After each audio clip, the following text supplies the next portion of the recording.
자, 오늘도 수요 예배 이 낮 시간에 또 함께 참여하신 우리 모든 성도님들이나 또 각 현장에서 잠시 일손을 멈추고 또 인터넷 앞에 말씀 받는 우리 모든 성도님들에게 또 하나님이 예비하신 말씀 속에 예비하신 하나님의 새 은혜가 넘쳐나기를 축복합니다.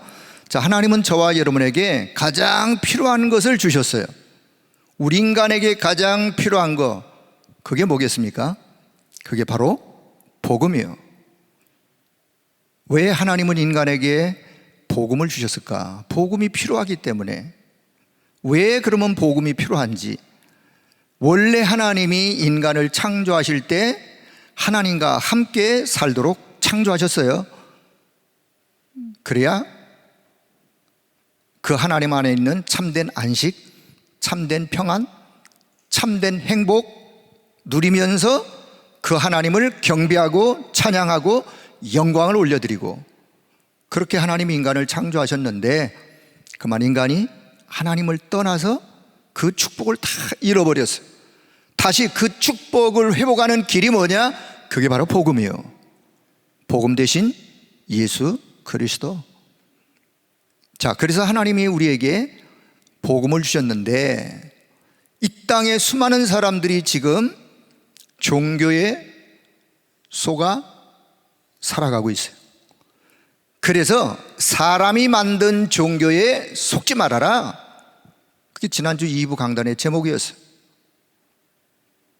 사람이 만든 종교 속지 말아라. 자, 성경에만 그토록 우상 숭배하지 말라고 말씀하는 이유가 어디 있느냐? 자, 다른 모든 종교는 다 우상 숭배를 하라고 말할 뿐만 아니라 권장하고 있어요. 더 많이 하도록. 그런데 성경에만 우상 숭배하지 말아라. 교회에서만 우상 숭배하지 말아라 라고 말씀하는 이유가 어디 있느냐? 이미 저와 여러분은 거기에 대한 답을 가지고 있는 사람들이에요. 왜 하나님께서 그토록 이스라엘 백성들에게 광야 가는 길에 많은 말씀들이 있지만 끊임없이 반복하여 하시는 말씀 중에 우상 숭배하지 말아라. 왜 그러신지. 가나안 땅에 들어가면 분명히 거기에 가나안의 여러 많은 우상들을 가나안 사람들이 섬기고 있는데 그들을 본받아서 그들을 따라서 또 우상 숭배할 것을 하나님은 미리 예방하시기 위해서 지금 가나안 땅 들어가기 전에 광야에서 많은 말씀 중에 또 우상 숭배하지 말아라 말씀하고 계세요. 왜 그런지 이유. 여러분, 우상 숭배하면 눈에는 보이지 않지만 거기에 흑암이, 사단이, 귀신의 세력이 역사하기 때문에 그렇습니다. 그럼 또 이런 질문을 할게요. 그러면 사단이 역사하면 어떻습니까? 세상 사람들은 사단의 역사, 귀신의 역사에 힘을 빌려서라도 뭔가 더 남들보다 뛰어난 능력을 발휘하고 더 무엇을 도달하기 위해서 귀신의 힘도 빌리는데 귀신이 역사하면 어떻습니까? 라고 말하는 사람들이 있을 거예요. 몰라서 그렇죠. 사단이 역사하고 귀신이 역사하면 결국은 시간이 가다가 보면 어디로 가느냐? 의사들이 건드릴 수 없는, 과학자가 해결할 수 없는 심각한 이상한 영적인 문제가 발생되기 때문에 그 영적인 문제가 발생되어지면 의사도 과학자도 그 어떤 능력자도 그 문제를 해결할 수가 없기 때문에 그렇습니다. 뭐만 해결할 수 있느냐? 오직 복음만, 오직 그리스도의 비밀, 능력만 해결할 수 있기 때문에 하지 말라 그러는 거예요. 그리고 이 땅에서 그 흑암의 세력과 영적으로 싸워 이겨나갈 수 있도록 복음의 능력을 가지고 살아라. 그것을 성경은 말씀하고 있어요. 자, 지금 이 시대가요, 자, 1차, 2차 산업, 3차 산업, 3차 산업도 지금 3단체가 장악을 해버렸어요. 왜요? 3단체가 장악을 해서 3단체에 장악된 그 아래서 지금 3차 산업이 돌아가고 있어요. 자, 예상하는 4차 산업, 4차 산업 혁명 시대, 인공지능 시대, AI 시대, 빅데이터 시대를 우리는 4차 산업 시대라 그래요. 이 4차 산업도 우리 유 목사님 말씀대로 근거 인용한다면 분명 4차 산업도 3단체가 장악하게 될 것이다. 왜요? 그럴 수밖에 없어요. 그들은 그런 힘을 가지고 있기 때문에. 자, 그런데 그 다음 5차 산업 시대가 도래할 것인데 5차 산업 시대는 렘넌트 시대다. 저는 그 말씀을 들으면서 아주 흥분이 됐어요. 그래, 드디어 렘넌트 시대가 도래할 것이다. 그 말씀을 잘 이해하셔야 돼요. 5차 산업 시대는 뭐냐? 1, 2, 3차 산업 시대를 넘어 이 지구촌에 더 이상 인간의 영적인 문제를 해결할 수 없는 시대, 이 지구촌이 영적 문제로 가득 찬 지구촌으로, 정신 문제로 가득 찬 지구촌으로, 그렇게 이 지구촌이 그런 문제가 도래할 수밖에 없기 때문에 4차 산업으로 인하여 그 후유증이 결국은 무엇으로 드러나느냐? 영적 문제로 드러날 수밖에 없기 때문에 그건 성경의 진리고 교훈이에요. 거기에 렘넌트 시대라는 말, 결국은 거기에 답을 줄 수 있는 그 사람, 답을 줄 수 있는 그 교회, 이 비밀을 알고 있는 한 사람, 이 비밀을 말하고 전달할 교회, 성전, 그리고 이 비밀을 우리가 후대에게 전달해서 후대를 세워서 그 후대가 또 이 비밀을 전달해야 되지 않을 것이냐, 전달해야 될 거 아니냐.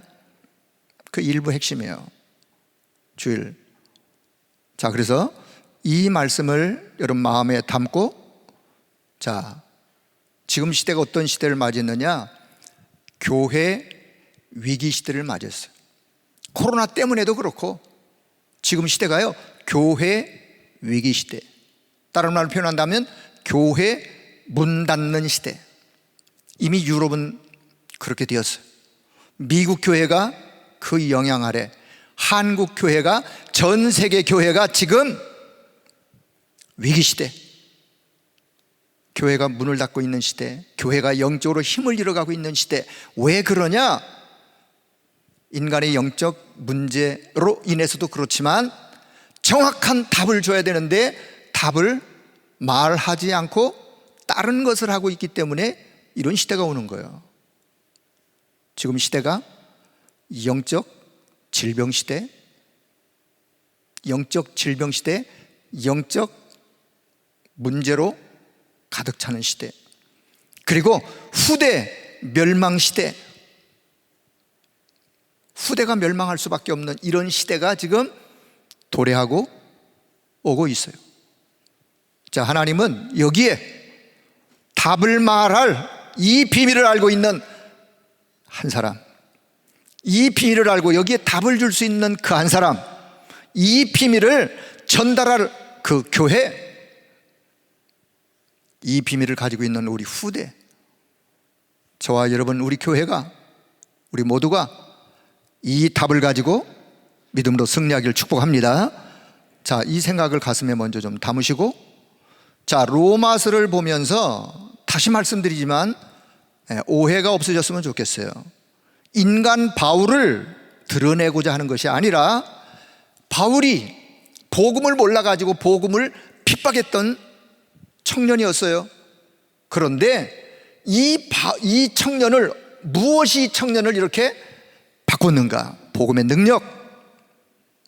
무엇으로 하여금 이 사람의 인생관을, 세계관을, 삶을 완전히 송두리째 바꿔놓았는가? 복음의 능력이에요. 이 한 사람을 전도자로 바꿔놓으신 그리스도를 드러내고자 하는 거예요.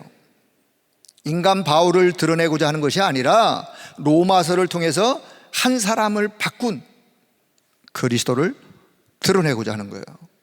자, 여러분, 바울이 얼마나 복음에 충만하고 열정이 있었느냐? 자, 1차, 2차, 3차 전도 캠프를 마무리하는 시점에 사도행전 19장 21절 그의 고백, 내가 이제 로마도 보아야겠다. 그의 기도 제목이었어요. 하나님, 이제 내가 저 최강대국 로마도 보고마, 로마 보고마 넘어서 저 스페인 서바나 땅끝까지 이 복음을 내가 증거해야 되겠습니다 라고 하는 가슴을 가지고 기도 제목을 가지고 있다가 사도행전 20장 2절 3절 드디어 어느 지역에 오게 되느냐? 헬라라고 하는 지역. 그 지역은 다름 아닌 고린도예요. 고린도 지역에 3차 캠프를 마무리하는 그 시점에 고린도 지역에 와가지고 로마서를 기록을 해요. 로마서를 기록을 해서 로마서 16장 1절 2절에 나오는 베베라고 하는 제자, 정말 이 로마서를 직접 몸에 지니고 고린도에서 배를 타고 어디로? 로마로. 누구에게? 로마에 있는 성도들에게. 그래서 그 로마에 있는 성도들은 로마서가 복음서예요. 사복음서가 기록되기 이전에 로마에 있는 성도들이 로마서의 말씀을 받으면서 아, 복음은 이런 거로구나, 그리스도는 이런 분이구나, 믿음은 이런 거로구나, 우리가 구원받는 건 이런 거로구나.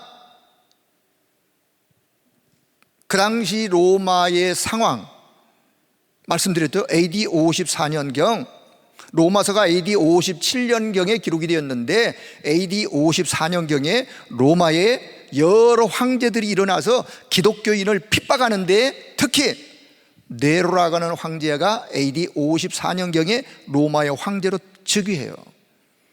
그리고는 기독교인들을 핍박을 하면서 로마 시에다가 불을 질러 놨어요. 불을 질러 놓고 그 불질은 화재의 죄목을 누구에게 뒤집어 씌웠느냐? 기독교인들에게, 그리스도인들에게 뒤집어 씌웠어요. 그리고 그 그리스도인들을 잡아가지고 원형 경기장에다가 풀어놓고 짐승을 풀어놓고 때로는 불태워 화형으로 수많은 사람들을 핍박하고, 그래서 어려움을 겪고 있는 그 그리스도인들이 로마서의 말씀을 들으면서 믿음을 가지고 로마 복음화를 해나갈 힘을 가지고 있었던, 그래서 바울은 로마서 서두에 로마서를 기록하면서 시작하자마자 그의 뜨거운 가슴이 그냥 있을 수가 없었어요. 하나님이 나를 예수 그리스도의 종으로 나를 부르셨습니다. 사도로 나를 부르셨습니다. 하나님의 복음을 위하여 하나님께서 나를 부르셨습니다. 그냥 서두에 그냥 인사말에 자기소개 짧게 하고는 바로 이 복음은 이러이러한 것입니다. 그래서 복음을 쫙 이야기해요. 내가 여러분에게 가고자 하는데 가는 길이 막혀서 이제까지 못 갔다. 할 수만 있으면 속히 내가 여러분들을 보기를 원합니다. 가서 내가 여러분들에게 무슨 어떤 신령한 은사를 내가 나눠줘서 여러분들을 더 견고하게 세우려고 합니다. 어떤 신령한 은사가 뭐냐? 복음의 진리의 말씀, 복음의 진리의 말씀으로 내가 여러분들을 이 핍박 속에서 더 든든하게 세워서 여러분들이 현장에서 승리하고 로마 복음화의 하나님의 사람들로 세워져 가기를 원합니다. 오늘 이 시대가 위기시대, 교회 위기시대, 코로나 시대, 전 성도들이 현장에서 힘들어하는 이 시대, 로마 성도들이 힘들었던 것처럼 하나님의 말씀을, 복음을 받으면서 우리 성도들이 힘을 얻고 현장에서 승리하고 237 치유 서밋의 이 응답을, 시스템을 갖춰가야 할 우리 성도들에게 저는 이 말씀을 통해서 우리 성도들 좀 세워야 되겠다라고 하는 생각으로 제가 로마서의 말씀을 보고자 했다고 말씀을 드렸어요. 자, 여러분, 성경을 읽으실 때 성경은 만화책처럼 읽으시면 안 돼요. 만화책도 글이 있고 그림이 있고 뭔가 전달하고자 하는 메시지가 만화책에도 있어요. 성경은 만화책이 아닙니다. 만화책처럼 읽으시면 안 돼요. 성경은 소설책처럼 읽으시면 안 돼요. 여러분, 성경은 하나님의 말씀이요, 성령의 감동을 입어 하나님께서 하나님의 백성들에게 전달하고자 하시는 하나님의 말씀이기 때문에 성경은 묵상의 책이에요. 무슨 책이라고요? 묵상의 책이요. 성경은 묵상의 책이요. 자, 그래서 시편 기자가, 그래서 우리가 성경을 읽을 때는 정신을 차리고, 만화책은 누워서 그냥 대충대충 읽어도 되지만 성경은 그렇게 읽으면 안 돼요. 성경은 정신을 차리고 집중하여 이 말씀이 무슨 의미인지, 오늘 나에게 하나님이 무엇을 말씀하시고자 이 말씀을 내가 읽게 하는지, 듣게 하는지, 보게 하는지 마음을 열고 영의 눈을 열어 깨닫기를 기도하는 마음으로 성경을 보시는 거예요. 자, 시편 기자가 시편 149편, 119편, 자, 자막 빨리 주세요. 시편 119편 148절 보니까 주의 말씀을, 자, 같이 한번 읽어볼까요? 주의 말씀을 조용히 읊조리려고 내가 새벽녘에 눈을 떴나이다. 시편 기자가 새벽녘에 왜 눈을 떴다고요? 눈을 뜬 이유, 주의 말씀을 조용하게 읊조리려고. 읊조린다, 큰 소리로 부르짖는다가 아니라 조용하게 읊조리려고. 읊조린다는 말이 무슨 뜻이냐? 음미하면서. 이게 무슨 뜻인지 음미, 묵상, 조용하게 깊이 그 말씀을 묵상하면서 그 말씀을 보는 거예요. 자, 시편 119편 103절 같이 봅니다. 주의 말씀의 맛이 내게 어찌 그리 단지요, 내 입에 꿀보다 더 단이다. 여러분, 하나님의 말씀의 맛이 언제? 묵상하다가, 읊조리다가, 집중하다가. 하나님의 말씀, 이 맛을 보는 저와 여러분들 되어지기를 주의 이름으로 축복합니다. 자, 그래서 오늘 본문에 보면 하나님의 진노라는 단어가 나와요. 좀 단어가, 오늘 제목 자체가 좀 무거워요.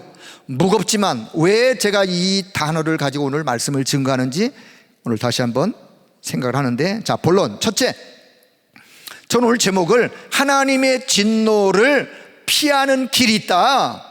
하나님의 진노가 있는데 하나님의 진노를 피하는 길이 있습니다. 어떻게? 1번, 하나님의 의가 나타났습니다. 이거는요, 하나님의 진노를 막는 길, 하나님의 진노를 멈추는 길을 피하는 길에 대한 답부터 내리는 거예요. 자, 이미 4절부터 복음이 뭔지, 복음이란 로마서에서 복음을 설명해. 복음이란 성경에 오래전에 선지자들이 미리 약속한 바로 그분. 근데 그분이 다윗의 혈통을 통해서 오시게 될 것이다. 오셔서 그분이 죽은 자 가운데서 부활하신 우리 주 예수 그리스도가 복음이다. 그분이 십자가에서 저와 여러분이 절대로 해결할 수 없는 인간의 근본의 문제를 해결하신 그리스도가 바로 복음이다. 그래서 로마서 1장 16절, 이 복음은 모든 믿는 자에게 구원을 주시는 하나님의 능력이 된다. 모든 믿는 자, 그 어떤 사람이라도 이 복음을 믿기만 하면 구원받는 하나님의 능력이 그 복음 속에 담겨 있어요. 그렇습니다. 로마서 1장 17절, 그래서 하나님 복음에는 하나님의 의가 나타나서, 자, 이 17절을 잘 보세요. 복음에는 하나님의 의가 나타났습니다. 한번 따라해 볼래요? 하나님의 의가 나타났습니다. 이게 복음이에요. 자, 복음을 다른 말로 표현한다면, 여러분, 하나님의 의가 나타났습니다. 그 하나님의 의가 뭔지. 자, 범죄한 인간이 어떻게 의롭게 될 수 있느냐, 어떻게 범죄한 인간이 하나님과의 관계를 회복할 수 있느냐. 인간의 노력 불가능해요. 율법의 행위 불가능해요. 절대 불가능해요. 로마서 3장 20절에 보니까 그러므로 율법의 행위로 그의 앞에 의롭다 하심을 얻을 육체가 없나니. 없어요. 율법의 행위로 하나님 앞에 의롭다 함을 얻을 그 어떤 육체도 사람도 없다라고 로마서 3장 20절. 자, 그렇다면 방법은 오직 하나, 하나님께서 해결해 주시는 방법밖에는 없어요.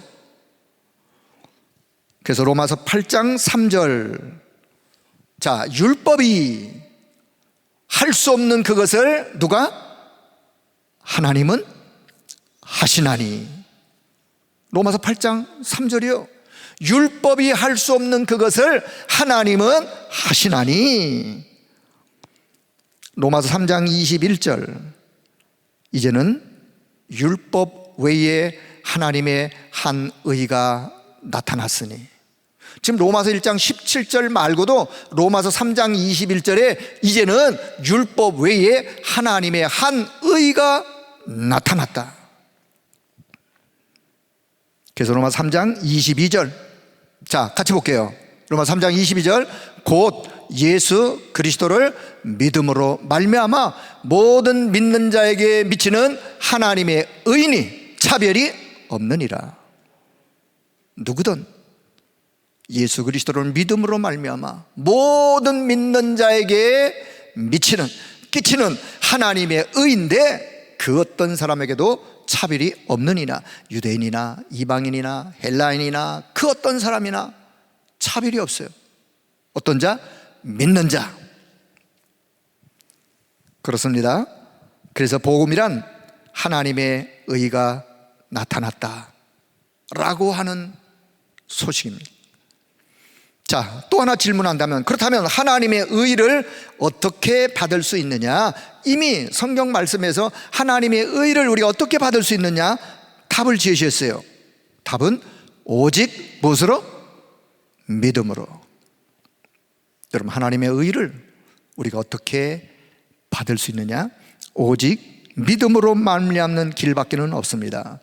인간이 할 수 있는데도, 다시 말하면 인간이 할 수 있는 방법을 가지고 있음에도 불구하고 하나님께서 우리에게 이것을 주신 것이 아니라, 아니에요. 인간이 할 수 없기 때문에 오직 하나님께서 마련하신 길, 오직 믿음으로 이 길을 하나님이 우리에게 말씀해 주시고, 이 믿음조차도 하나님의 은혜라고 하는 사실을 기억할 수 있기를 바랍니다. 하나님의 은혜로 이 믿음을 갖게 되었어요. 자, 그래서 큰 두 번째 본문, 본론, 하나님의 의를 하나님께서 우리에게 주셨는데, 오직 의는 무엇으로 말미암아? 믿음으로 말미암아 사는 것이다. 무엇으로 말미암아요? 오직 믿음으로 말미암아. 자, 그러면 어떤 믿음을 말씀하고 있는 것인지, 어떤 믿음? 성삼위 하나님을 사실로 믿는 믿음이에요. 여러분, 우리가 어떤 믿음을 가져야 되느냐? 성삼위 하나님을 사실로 믿는 바로 그 믿음, 하나님의 의를 마련해 주신 성삼위 하나님을 믿는 믿음이 먼저예요. 여러분, 하나님과 인간과의 관계, 인간과 하나님과의 관계는 어떤 관계냐? 믿음의 관계예요. 믿음의 관계. 자, 히브리서 11장 6절에 보니까 하나님께 나아가는 자는 반드시 그가 계신 것을 뭐하여야? 믿어야만 할지니라. 하나님께 나아가는 자, 반드시 그가 하나님이 계신 것을 믿어야만. 요한복음 6장 28절에 제자들이 예수님께 질문했어요. 우리가 어떻게 해야 하나님의 일을 하오리까? 라고 제자들이 예수님께 질문했다니까요. 그때 예수님이 뭐라고 대답하셨느냐? 하나님께서 보내신 하나님께서 보내신 분, 곧 그리스도를 믿는 것이 하나님의 일이니라. 여러분, 하나님의 일을 하기 원하시나요? 하나님의 일을 하고 싶으시나요? 그러시다면 하나님이 보내신 자를 믿는 것이 하나님의 일이라는 사실을 먼저 기억하길 바랍니다. 그분을 먼저 믿어야 돼요. 어떻게 믿어야 되느냐? 사실로 믿어야 돼요. 오신 것, 역사적인 사실로 그게 아니라, 그거는 당연한 거고, 그분이 십자가에서 저와 여러분이 절대로 해결할 수 없는 근본의 문제, 인간의 근본의 문제를 십자가에서 해결하신 사실을 믿는 믿음이에요. 이 믿음을 먼저 갖는 것이 하나님의 일을 하는 거예요. 이게 되어져야 그 다음에 어떤 일을 하시던 그 일이 하나님 앞에 영광 돌려지는 거예요. 이건 안 믿으면서 하나님의 일을 한다고 열심히 무엇을 해보세요? 다 그냥 지나가는 거예요. 하나님이 원하는 게 아니에요. 여러분, 저와 여러분이 진짜 하나님 앞에 사역을 하고 하나님의 일을 하기 원하신다면 하나님이 보내신 자, 우리 주 예수 그리스도, 여러분, 그분 십자가에서 저와 여러분의 과거, 현재, 미래 사실적으로 해결하신 이 믿음, 해결하신 것을 사실로 믿는 이 믿음, 오늘 이 믿음으로 저와 여러분이 충만되지기를 축복합니다. 자, 그렇다면 조금 더 하나님이 저와 여러분에게 어떤 믿음을 요구하시느냐? 저와 여러분에게 요구하시는, 하나님이 요구하시는 믿음이 있어요. 하나님이 요구하시는 것은 딱 하나밖에 없어요. 믿어라. 믿어라. 어떤 믿음? 전적으로 하나님이 행하신 일을 믿고 그 하나님을 의탁하는 믿음이요. 의탁한다는 말은 하나님만 의뢰하고 신뢰하고 전적으로 그 하나님 앞에 의탁하는, 맡기는, 그렇습니다. 내 인생의 주인이 누구냐? 내 인생의 주인이 내가 아니기에 하나님이 내 인생의 주인이시오. 성삼위 하나님이 내 인생의 주인이기 때문에 나는 내 인생을 성삼위 하나님께 맡깁니다. 맡기는데 그냥 입으로, 생각으로 그냥 맡긴다는 말이 아니라 전적으로 그분을 의탁하면서 믿고 맡기는 거예요. 자, 이해를 좀 돕기 위해서 블론딘이라는 그 줄타기 선수가 있어요. 제가 그냥 책에서 본 글이에요. 블론딘이라는 줄타기 선수가 저 미국의 나이아가라 폭포, 어느 한 뭐 계곡이겠죠. 그 폭포 줄기에 어느 한 계곡에 줄을 매놓고, 줄타기 선수니까 줄을 탑니다. 줄 타는 거 아시죠? 그냥 줄 위에 올라가서 그냥 걸어가는 거.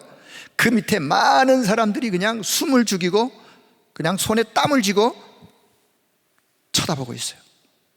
그 사람이 한 걸음 한 걸음 한 걸음 해서 그걸 이제 통과해요. 그때만 밑에서 많은 사람들이 막 그냥 우리와 같은 박수를 치면서 환호하면서 이분이 거기 있는 청중들의, 여러분, 내가 다시 또 이것을 지나가려고 하는데, 내가 또 지나가는데 내가 안전하게 지나갈 걸 여러분은 믿나요?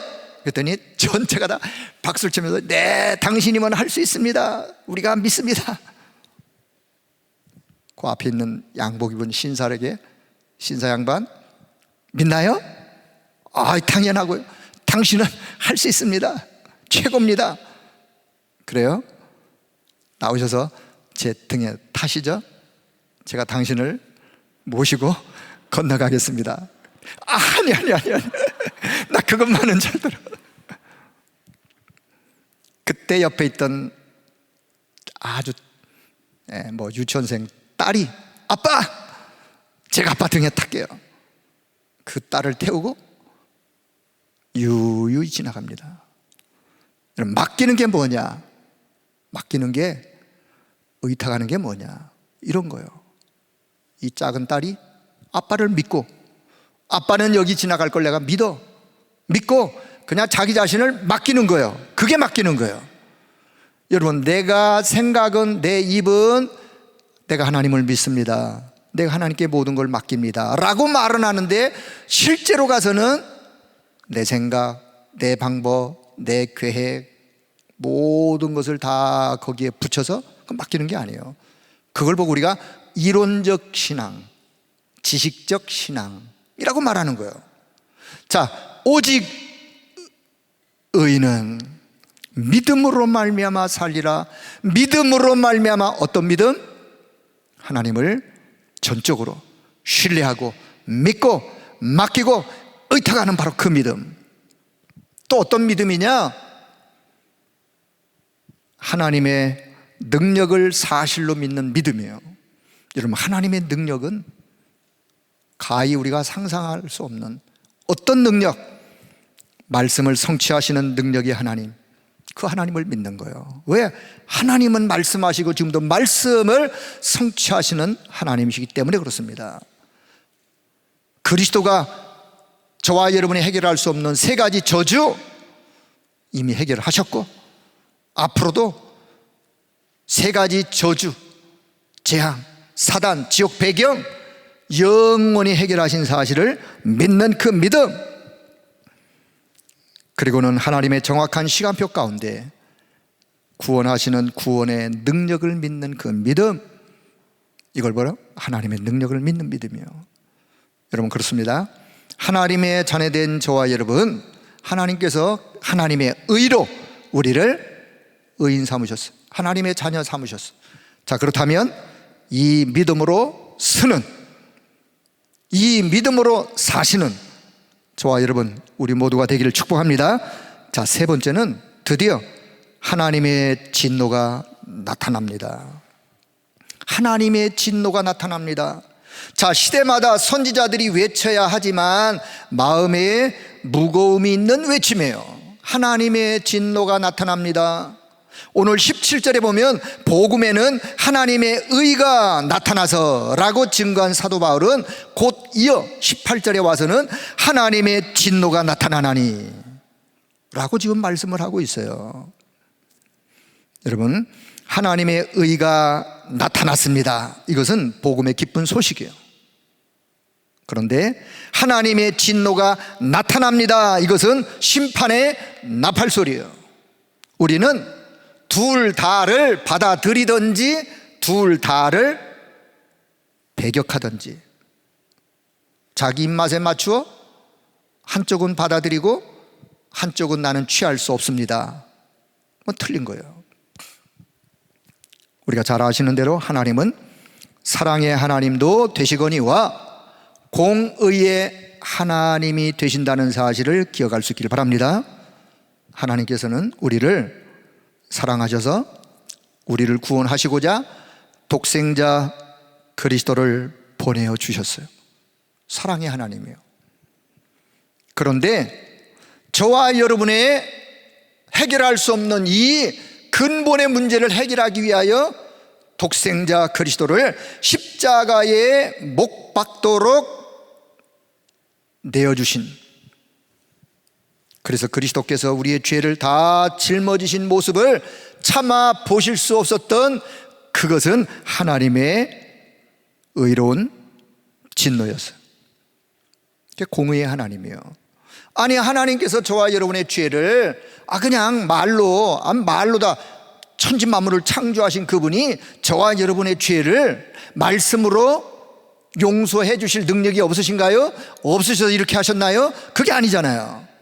말씀으로 우주 만물도 창조하신 능력 있는 그 하나님이 왜 그냥 말씀으로 그래 내가 여러분들의 죄를 다 용서하마 그렇게 해도 되는데 그렇게 하지 아니하시고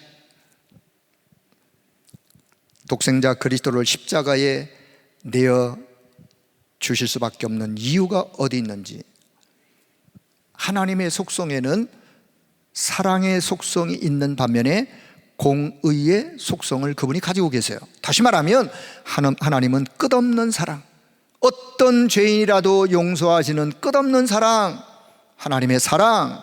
그러나 그 죄가 죄임에도 불구하고 죄를 없어 그러니까 눈 감아줄게, 이렇게 할 수 없는 하나님의 공의가 있기 때문에. 그래서 하나님은 저와 여러분의 우리의 죄를 담당하기 위하여 그리스도를, 그분이 곧 하나님이신데 하나님이신 그분이 사람의 몸을 입고 이 땅에 오셔서 십자가에서 저와 여러분의 모든 죄의 짐을 다 짊어지시고 고난받으시고 죽으시고 부활하신 십자가 사건은 하나님의 사랑의 결정체요, 하나님의 공의의 만족이요. 그래서 십자가 사건은 하나님의 사랑과 하나님의 공의가 만족하는. 자, 그렇다면 어디에 하나님의 진노는 나타날 수밖에 없는 것인지, 오늘 성경에 보니까 어디에 하나님의 진노가 나타날 수밖에 없느냐? 만일 하나님의 의를 거절한다면 그 위에 하나님의 진노가 나타날 수밖에 없다라고 성경은 말씀하고 있어요.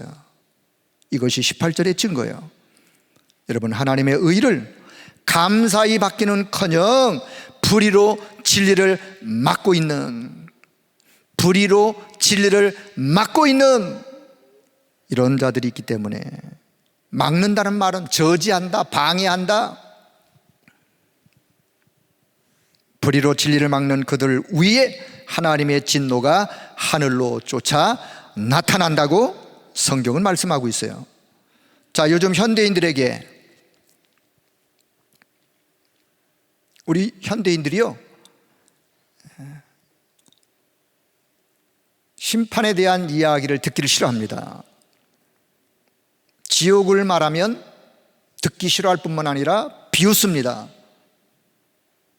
미안하지만 성경에는 그 말씀을 기록하고 있어요. 하나님의 심판에 대하여, 지옥에 대하여. 그래서 세상 사람들이 듣기 싫어한다라고, 외면하고 거부한다고 해서 복음 가진 저와 여러분마저도 이 부분을 간과해서도 안 되고, 우리마저도 이 부분을 내던져서도 안 되고, 내던지니까 일어난 현상이 유럽교회예요. 미국 교회의 모습이에요. 한국 교회를 포함하여 전 세계 교회가 가장 중요한 것을 버리니 흑암이 역사할 수밖에. 요한복음 3장 16절, 우리가 잘 아는 대로 성경은 우리에게 이렇게 말씀합니다. 하나님이 세상을 이처럼 사랑하사 독생자를 주셨으니 이는 저를 믿는 자마다 멸망치 않고, 믿는 자마다 멸망치 않고, 반대로 믿지 아니하는 자마다 멸망받을 수밖에 없고, 믿는 자 멸망치 않고 영생을 얻게 한다. 이 말씀 속에는 믿는 자 반대, 믿지 않는 자, 멸망을 받을 수밖에 없는, 그렇습니다. 이것을 성경은 말씀하고 있어요.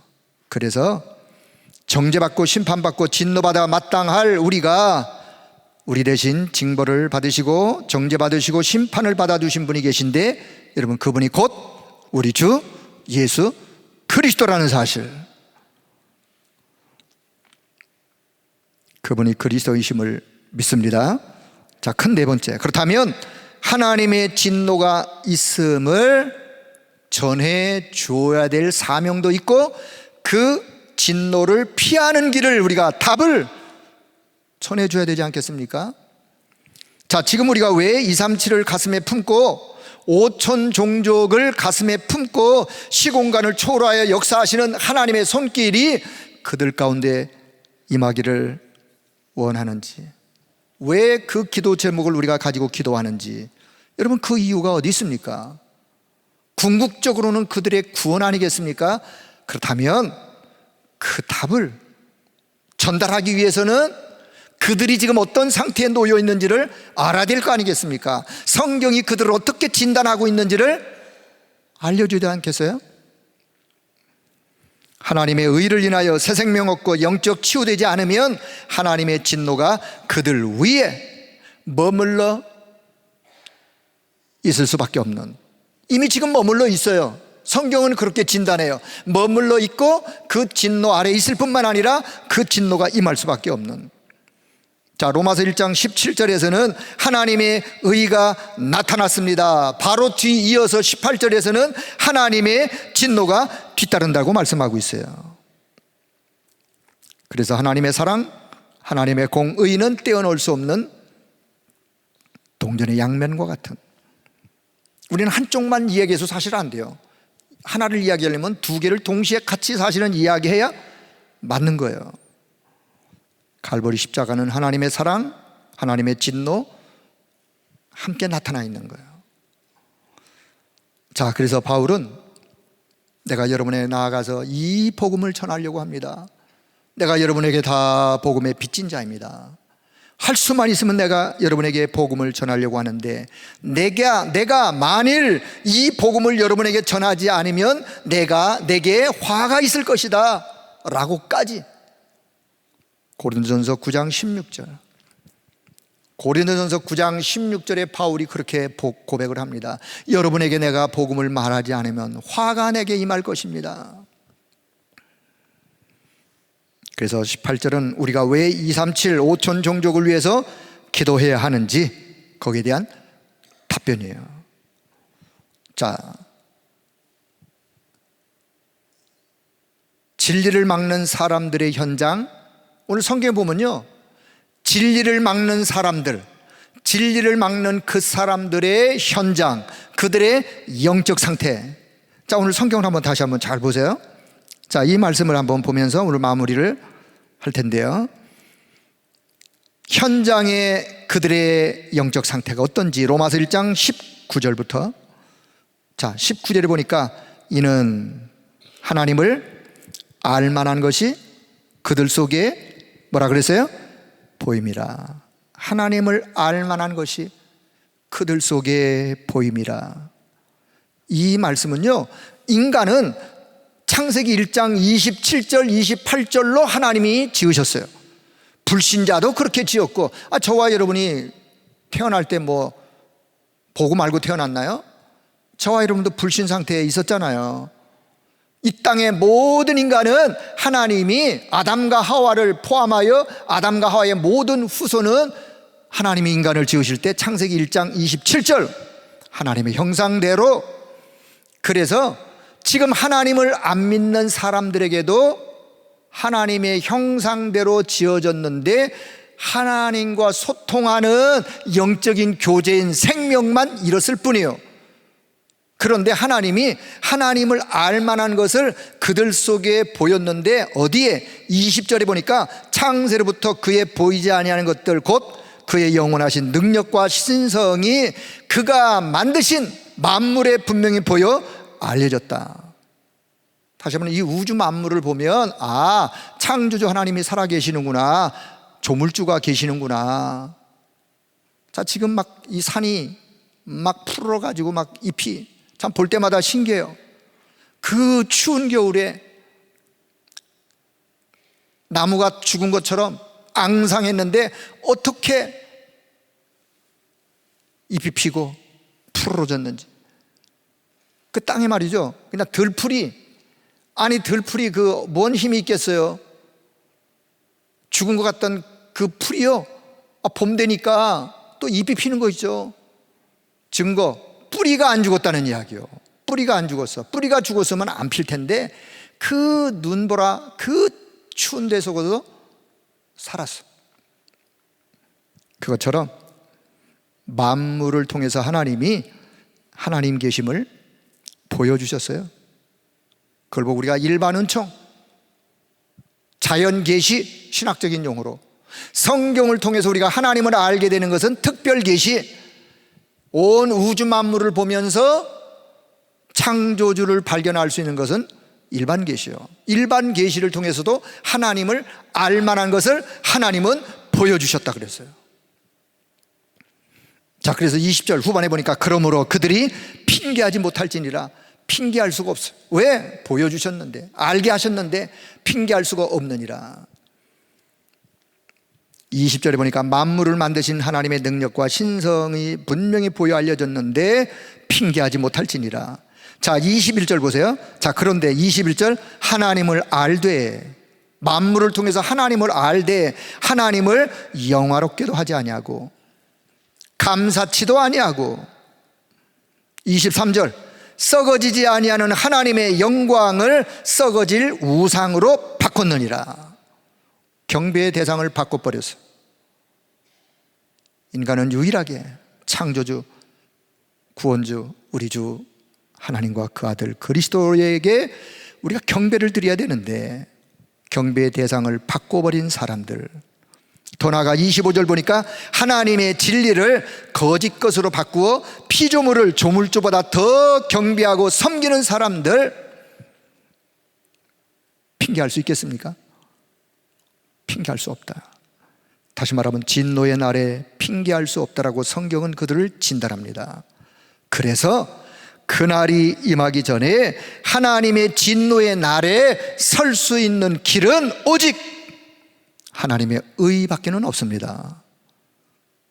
여러분, 그래서 우리가 그 현장에 그들을 가슴에 품고 237 나라의 5천 종족의 빈 곳에 하나님의 진노가 이미 임할 뿐만 아니라 진노의 그날에 이 하나님의 진노를 당할 수밖에 없는 그들을 안타까운 마음으로, 그들의 영혼을 사랑하는 마음으로, 이것이 회복되어져야 그들을 위해서 기도할 수 있는 거예요. 우리는 오늘 하나님의 진노에 대해서 신바람이 나서 지금 말씀을 드리는 게 아닙니다. 신바람 나서 말할 얘기가 아니죠. 하나님의 마음, 그 영혼을 사랑하는 마음, 불쌍히 여기는 마음, 여러분이 지금도 하나님의 진노 아래 있거니와 미래에 임할 하나님의 진노의 그날, 여러분은 핑계할 수 없습니다. 왜? 하나님을 알만한 것을 이미 하나님이 다 보여주셨습니다. 그런데 여러분이 하나님을 알기는커녕 그 하나님 앞에 감사치도 아니하고 그 하나님께 영광 돌리지도 아니하고 오히려 그 하나님의 영광을 썩어질 우상과 바꾸어서 여러분이 그 우상을 섬기며 지금 살아왔지 않습니까? 그들에게 임할 하나님의 진노. 그래서 성경은 우상 숭배하지 말라고 하는 거예요. 영적인 이런 어려운 일들이 임하기 때문에 우상 숭배하지 말아라. 동시에 플러스 하나님의 진노가 임할 수밖에 없기 때문에. 자, 이제 말씀의 결론을 맺도록 하겠습니다. 바울은 지금 그들의 영혼을 불쌍히 여기는 마음으로, 안타까이 여기는 마음으로 마음의 눈물을 흘리면서 지금 로마서를 기록하면서 하나님의 마음을 그들에게 전달하고 있습니다. 여러분, 오늘 결론, 전도자 바울의 마음, 하나님의 마음, 오늘 저와 여러분이 이 마음이 회복되어지기를 주의 이름으로 축복합니다. 이 마음이 회복돼야 돼요. 그래야 그 사람이 237을 생각하고 5천 종족을 생각하면서 기도할 수 있는 사람이에요. 237의 먼 곳도 당연하거니와 내 주변에 빈 곳도 그 현장을 두고 기도할 수 있는 사람이에요. 자, 바울 전도자의 근심, 고통이 있었는데 그 근심, 바울은 어떤 근심, 어떤 고통을 가지고 있는가? 자, 로마서 9장 1절에서 5절의 말씀을 같이 보고 말씀을 마치도록 하겠습니다. 자, 로마서 9장 1절에서 5절을 보면 이것도 로마서의 말씀이에요. 9장에 전도자 바울의 근심. 아니, 전도자가 뭔 근심을 갖고 있습니까? 바울의 고통. 자, 로마서 9장 1절부터 5절까지 1절부터 같이 봅니다. 내가 그리스도 안에서 참말을 하고 거짓말을 아니하노라. 나에게 큰 근심이 있는 것을, 마음에 그치지 않는 고통이 있는 것을 내 양심이 성령 안에서 나와 더불어 증언하노니, 나의 형제 곧 골육의 친척을 위하여 내 자신이 저주를 받아 그리스도에게서 끊어질지라도 원하는 바로라. 그들은 이스라엘 사람들이라. 그들에게는 양자됨과 영광과 언약들과 율법을 세우신 것과 예배와 약속들이 있고, 조상들도 그들의 것이요 육신으로 하면 그리스도가 그들에게서 나셨으니 그는 만물 위에 계셔서 세세에 찬양을 받으실 하나님이시니라 하고 바울이 아멘, 바울이 거기다 그냥 아멘 그랬다니까요. 이 말이 무슨 말씀이냐? 전도자 바울 마음속에 큰 근심이, 고통이 있었어요. 그게 뭐냐? 동족 유대인의 멸망 때문이에요. 내 동족 유대인, 우리 유대인이 먼저 복음을 받았는데, 이들은 이스라엘의 백성들인데, 이들에게는 양자됨이 있었는데, 하나님의 자녀라고 하는 양자됨이 있었는데, 지금 자기 동족들이 이 복음을 잃어버린 거예요. 그 6절에 보면요, 6절, 그러나 이스라엘에게서 난 그들이 다 이스라엘이 아니요,